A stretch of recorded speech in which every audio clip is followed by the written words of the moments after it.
Olá pessoal, sejam todos e todas muito bem-vindos. Hoje a gente vai mergulhar num tema que, olha, é absolutamente central para quem vive a fé no século XXI. A pergunta é, como é que a gente consegue construir e, mais importante, sustentar uma comunidade cristã de verdade que seja autêntica num mundo que parece cada vez mais líquido, instável, que se desfaz nas nossas mãos? E para nos ajudar a navegar nesse desafio, a gente vai usar as ideias de um dos sociólogos mais importantes do nosso tempo, o grande Zygmunt Bauman. Agora, um aviso. O objetivo aqui não é sair com respostas prontas, tipo uma receita de bolo pastoral. Longe disso. A ideia é a gente fazer uma análise crítica, séria e uma reflexão pastoral profunda sobre os desafios que essa tal modernidade líquida joga no nosso colo e pensar juntos que caminhos a gente pode trilhar para ser uma igreja relevante de verdade. Essa citação que o Bauman usa para abrir o livro dele, citando o poeta Paul Valéry, é um soco no estômago, né? Ela é um diagnóstico perfeito do espírito do nosso tempo. Parem-se um pouco na vida de vocês. A gente vive mergulhado numa cultura que ama o que é novo, o que é instantâneo, o que é flexível. A interrupção virou a regra, não a exceção. A incoerência, que antes era um defeito, hoje é quase uma virtude, um sinal de que você é adaptável. E a surpresa é o que nos move, sempre esperando o próximo post, a próxima notícia, o próximo estímulo. E qual é a consequência disso tudo? A gente desenvolveu uma espécie de alergia a tudo que exige tempo, paciência e, principalmente, compromisso. O que dura, o que pede fidelidade, se tornou insuportável. É com esse pano de fundo, essa dificuldade com que permanece, que a gente vai conversar hoje, porque isso afeta tudo, nossos afetos, nossos projetos e, claro, a nossa fé. Então, para a gente não se perder no meio de tantas ideias, eu preparei um roteiro, um mapa para o nosso papo de hoje.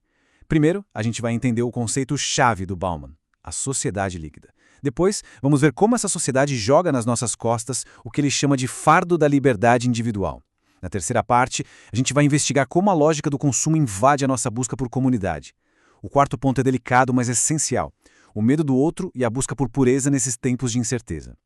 A partir daí, na quinta parte, a gente dá uma virada. Saímos do diagnóstico e começamos a pensar em caminhos práticos. E, por fim, a gente amarra tudo na conclusão, refletindo sobre essa arte de navegar na incerteza. Vamos lá? Vamos então para o alicerce de todo o pensamento do Bauman. Para ele, a gente vive uma transição histórica gigantesca. A gente está saindo de uma modernidade sólida e entrando numa fase líquida. Mas o que raios significam essas metáforas? O que está derretendo e quais as consequências disso? É o que a gente vai descobrir agora. A modernidade sempre teve essa mania de derreter o sólido, sabe? Dissolver as certezas da tradição, as hierarquias que vinham de berço, os costumes antigos. Só que o que o Bauman mostra é que na primeira fase, a modernidade sólida, pensem na era industrial, no tempo das grandes fábricas, a gente derretia os sólidos antigos para construir sólidos novos, que a gente achava que seriam melhores, mais duradouros. Pensem no Estado-nação, com fronteiras bem definidas, na família tradicional como base de tudo, no emprego para a vida toda como o grande sonho. Eram estruturas novas, mas ainda eram estruturas sólidas. Elas davam um chão firme para as pessoas pisarem. E agora? Na modernidade líquida, o derretimento continua e muito mais rápido. Só que tem uma diferença brutal. A gente não cria mais sólidos para colocar no lugar. Tudo se torna propositalmente fluido, leve, volátil. O capital, que era pesado, preso a uma fábrica, vira leve, nômade, global. Ele se move com um clique, sem lealdade a lugar nenhum. O foco da vida sai da fábrica, da produção, e vai para o shopping, para o consumo, para o desejo. E a nossa identidade? Antes ela era quase um carimbo que a gente recebia. Hoje ela virou uma tarefa nossa, uma construção que nunca acaba. A metáfora da vida muda completamente. Não é mais sobre construir um prédio, é sobre surfar numa onda que a gente não controla. A maior qualidade passa a ser a flexibilidade e não mais a solidez. E aqui está o ponto central, pessoal. A consequência mais profunda de viver nesse mundo líquido é a gente experimentar uma incerteza que não é mais um probleminha passageiro. Ela é radical, ela é permanente. Se nada é feito para durar, se as regras do jogo mudam toda hora, como é que a gente planeja o futuro? Como é que a gente sabe que o diploma que a gente rala para conseguir hoje vai valer alguma coisa amanhã? O passado, que era tipo um manual de instruções, perde a validade. O futuro vira uma névoa. E o presente? O presente é um eterno improviso. É nesse chão totalmente movediço que a gente é chamado a construir nossa vida, nossa carreira e, claro, nossa comunidade de fé. Ok, vamos amarrar as pontas desta primeira sessão. O diagnóstico do Bauman é que a gente saiu de uma modernidade sólida, com suas certezas, e mergulhou de cabeça na modernidade líquida, onde tudo é fluido, volátil e de curto prazo. Um ponto-chave dessa mudança é que o poder de verdade, o poder do dinheiro, virou global, leve, nômade, enquanto a política ficou presa aqui no local, pesada, sem conseguir controlar esse poder. E o resultado disso na nossa vida é que a instabilidade e a incerteza viraram nosso novo normal. Beleza, já entendemos o cenário geral, o macro. Agora vamos dar um zoom e focar no indivíduo. Como é que essa fluidez toda afeta a gente, o nosso eu? Bauman diz que o efeito é um grande paradoxo, que ele chama de individualização. É um processo que transforma a tão sonhada liberdade num tipo de fardo, de peso. Vamos entender melhor essa ideia. Em sociedades mais antigas, ou até na modernidade sólida, sua identidade era, em grande parte, dada. Você nascia numa família, numa classe social, numa nação, e isso definia quem você era. A modernidade líquida dissolve tudo isso. A identidade não é mais algo que você recebe, é uma tarefa que você tem que fazer. Você não é, você precisa se tornar. E o Bauman insiste, essa tarefa é sua, só sua. E a responsabilidade é toda sua. E o mais importante, isso não é uma escolha. Ah, que legal, vou construir minha identidade. Não, é uma condição imposta. Ele diz que nós somos indivíduos por decreto. A liberdade de ser quem você quiser vira a obrigação de ser alguém, todo santo dia, sem garantia nenhuma. Essa frase, que o Bauman pega emprestado do sociólogo Ulrich Beck, é simplesmente genial e desconcertante. O que ela quer dizer? Que os grandes problemas criados pelo nosso sistema, tipo desemprego, ansiedade, crise ambiental, desigualdade, são cada vez mais tratados como se fossem problemas individuais. Você está desempregado? A culpa não é da economia global, a culpa é sua, que não fez curso suficiente, que não foi resiliente. Você está ansioso? Não é porque o mundo está doente de competição. É um problema químico no seu cérebro que você tem que resolver com terapia e remédio. A gente privatiza problemas que são coletivos. E aí, a busca por solução vira uma jornada solitária, cada um por si, tentando resolver na sua própria vida as contradições do sistema. E aqui a gente faz a ponte direta para a nossa reflexão. Se tudo na vida segue essa lógica da individualização, a fé não ia escapar, né? A jornada espiritual, a busca por Deus, a tentativa de achar um sentido para a vida, tudo isso também corre o risco de virar um projeto solitário. A comunidade de fé, que deveria ser um corpo que te sustenta, passa a ser vista como um recurso a ser usado. A igreja vira um prestador de serviços espirituais, e eu sou o consumidor religioso. Eu vou lá e escolho os produtos, a pregação, a música, o grupo, que se encaixam melhor no meu projeto pessoal de felicidade.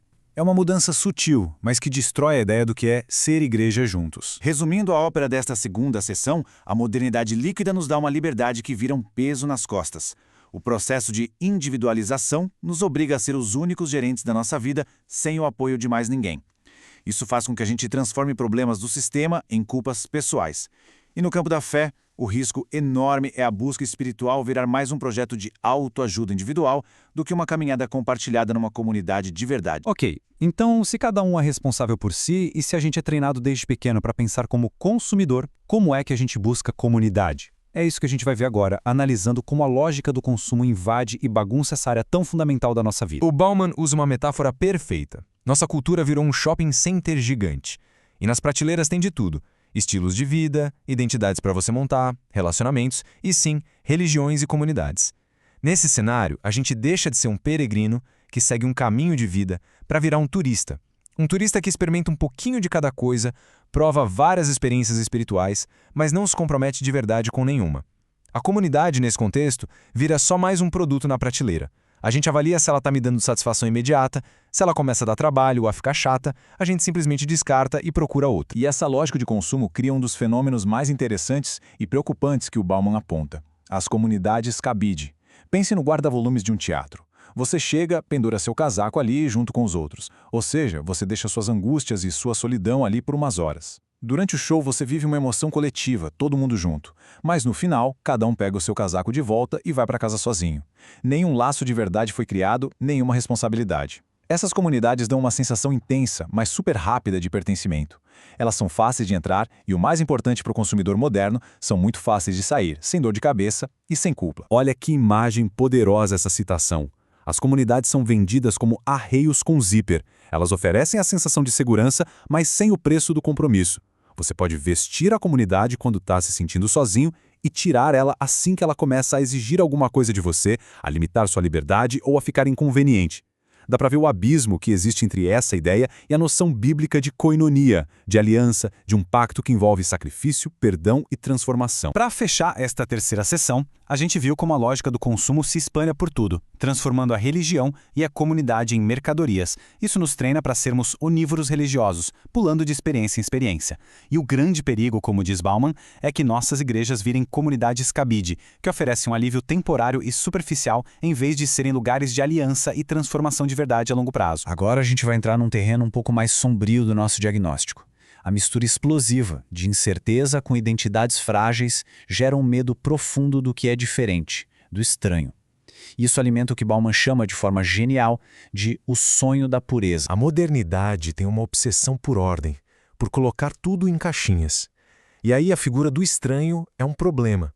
O estranho é aquele que não se encaixa nas nossas categorias. Ele não é nem amigo, nem inimigo. Ele bagunça as fronteiras entre nós e eles. E essa ambiguidade gera uma ansiedade enorme. Então qual é a reação? A busca pela pureza. É uma tentativa desesperada de criar ambientes limpinhos, homogêneos, previsíveis e, portanto, seguros. O risco gigantesco, claro, é que as nossas comunidades, incluindo as de fé, virem fortalezas, guetos que se fecham para o mundo e que veem o diferente como uma ameaça. E aqui o Bauman faz uma crítica super ácida, mas muito necessária, ao que ele chama de multiculturalismo de fachada. Ele diz que, muitas vezes, a gente celebra a diversidade cultural como uma cortina de fumaça para esconder as desigualdades. É como se, num passe de mágica, a feiura moral da pobreza e da injustiça fosse maquiada e virasse o apelo estético da diversidade. A gente adora a comida, a música, a festa do outro, mas a gente ignora a luta dele por justiça, por reconhecimento. A gente troca a solidariedade de verdade, que custa caro, por uma tolerância barata, que no fundo é só uma forma chique de indiferença. Para a gente pensar nos tipos de comunidade, o Bauman nos dá uma distinção muito boa. De um lado, tem a mentalidade do tribalismo, uma comunidade fechada que se define pela exclusão e pelo medo do outro. A união aqui é baseada em ser igual e rejeitar quem é diferente. Do outro lado, tem o que ele chama de mentalidade republicana. Uma comunidade aberta, inclusiva, unida por valores em comum, não por sangue ou cultura. E o mais importante, essa segunda comunidade sabe se autocriticar. Ela consegue acolher o diferente e aprender com ele, em vez de só querer que ele se torne igual ou expulsá-lo. Resumindo essa quarta parte, a gente viu que a incerteza do nosso tempo alimenta o medo do diferente e um perigoso sonho de pureza. Isso pode fazer com que nossas comunidades virem guetos, que oferecem segurança em troca de hostilidade com o mundo lá fora. Bauman nos alerta contra a tentação da tolerância superficial, que só celebra a estética da diversidade, mas não mexe na injustiça. O desafio para a comunidade cristã é fazer uma escolha consciente, resistir à tentação do gueto e optar pela hospitalidade de verdade. Ok, eu sei. Até agora, o diagnóstico do Bauman soa bem pessimista. Dá até um desânimo. Mas a intenção de uma crítica poderosa como essa não é paralisar a gente. É o contrário, é nos acordar para a realidade. Então, a pergunta de $1 milhão é: e agora? O que a gente faz com isso tudo? Nesta sessão, a gente vai dar a virada do diagnóstico para a prática, explorando alguns caminhos, algumas posturas, para as comunidades cristãs. Não são receitas, ok? São inspirações, direções para a gente caminhar. O primeiro caminho é ir muito além de simplesmente tolerar. Tolerar é suportar o outro a uma distância segura. Solidariedade é outra coisa. Ela começa, sim, reconhecendo a dignidade do outro, na diferença dele, sem querer que ele vire uma cópia nossa. Mas não para aí. A solidariedade ativa precisa virar prática de redistribuição, de dinheiro, de poder, de oportunidades. E isso, inevitavelmente, exige engajamento político. Exige lutar por justiça, atacar as causas da pobreza e da exclusão, em vez de só fazer caridade ou celebrar a diversidade de forma cosmética. O segundo caminho é a resposta direta para o fardo da individualização. Se as pessoas estão se sentindo sozinhas, a comunidade pode ser um antídoto poderoso. Mas para isso, ela precisa ser um espaço realmente seguro para o diálogo. Um lugar onde você pode levar suas dúvidas, suas crises, sem medo de ser julgado. Onde a identidade é vista como uma jornada, não como um pré-requisito para ser aceito. Isso exige valorizar mais o processo do que o resultado. A caminhada mais do que a chegada. E exige aprender a arte da tradução. A capacidade de ouvir de verdade quem pensa diferente, dentro e fora da comunidade. Esse aqui talvez seja o caminho mais radical, mais punk de todos. No mundo que só pensa em troca e custo-benefício, a proposta cristã, que ecoa em filósofos como Levinas, que influenciaram Bauman, é a de uma responsabilidade incondicional pelo outro. O que isso significa? Primeiro, assumir a simetria. Eu sou responsável por você, mesmo que você não seja por mim. Segundo, acolher o estranho não porque ele vai me dar algo em troca, mas simplesmente porque ele é o outro. Terceiro, é rejeitar a lógica do cálculo nas relações. É dizer, o seu problema é meu problema também. E por último, um quarto caminho é lutar ativamente contra a lógica do consumo com práticas que vão na contramão da cultura. Se o mundo é obcecado por velocidade e utilidade, a comunidade pode ser um oásis de um tempo diferente. Como? Criando rituais de desaceleração, momentos de silêncio, de contemplação, que nos reeduquem a saborear o tempo, valorizando a presença física, o olho no olho, em vez da conexão superficial das redes sociais.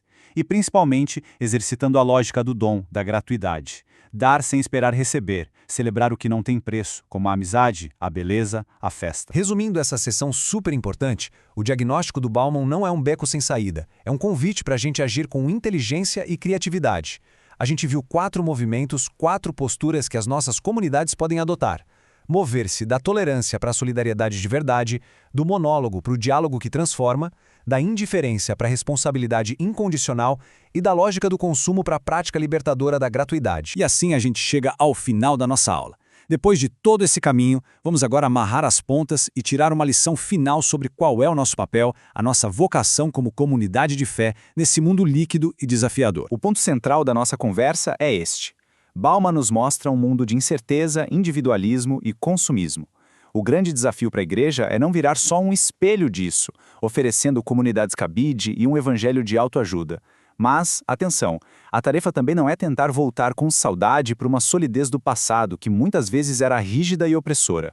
O caminho, então, não é nem se dissolver no líquido, nem virar uma pedra reativa e fechada. O caminho é aprender a difícil arte de navegar na liquidez, construindo o que a gente pode chamar de portos abertos. Comunidades que dão sentido e aliança, mas que continuam abertas para o diálogo e para o mundo. A grande contribuição do Bauman, e o motivo da gente ter estudado ele hoje, não é que ele nos dá um mapa com um caminho pronto. O valor imenso da obra dele é que ela nos oferece uma bússola crítica que ajuda a gente a ler o mundo com mais clareza, e uma bússola ética que aponta sempre para a justiça, para o diálogo e para a responsabilidade pelo outro. Especialmente quando a tempestade da modernidade líquida parece nos empurrar para a direção contrária, a do egoísmo e da indiferença. Para quem curtiu o papo e quer ir mais fundo, eu deixo aqui algumas sugestões de leitura do próprio Bauman. Modernidade líquida é o ponto de partida. O mal-estar da pós-modernidade fala mais sobre identidade. E os outros, amor líquido, comunidade, vida para consumo, aplicam essas ideias em áreas específicas da nossa vida. São leituras que vão exigir um café forte do lado, mas que valem cada página para quem quer pensar o nosso tempo a sério. E para fechar, eu queria deixar não uma resposta, mas uma pergunta para cada um de vocês levar para casa, para suas comunidades. Não é uma pergunta fácil, é uma pergunta para a vida. Num mundo que nos empurra o tempo todo para consumir relacionamentos e experiências, como é que a sua comunidade, na prática, no dia a dia, pode ser um espaço de gratuidade, de aliança que dura e de responsabilidade de verdade pelo outro? Pensar nisso com coragem pode ser o começo de um caminho transformador. Muito obrigado pela atenção e pela companhia de todos vocês.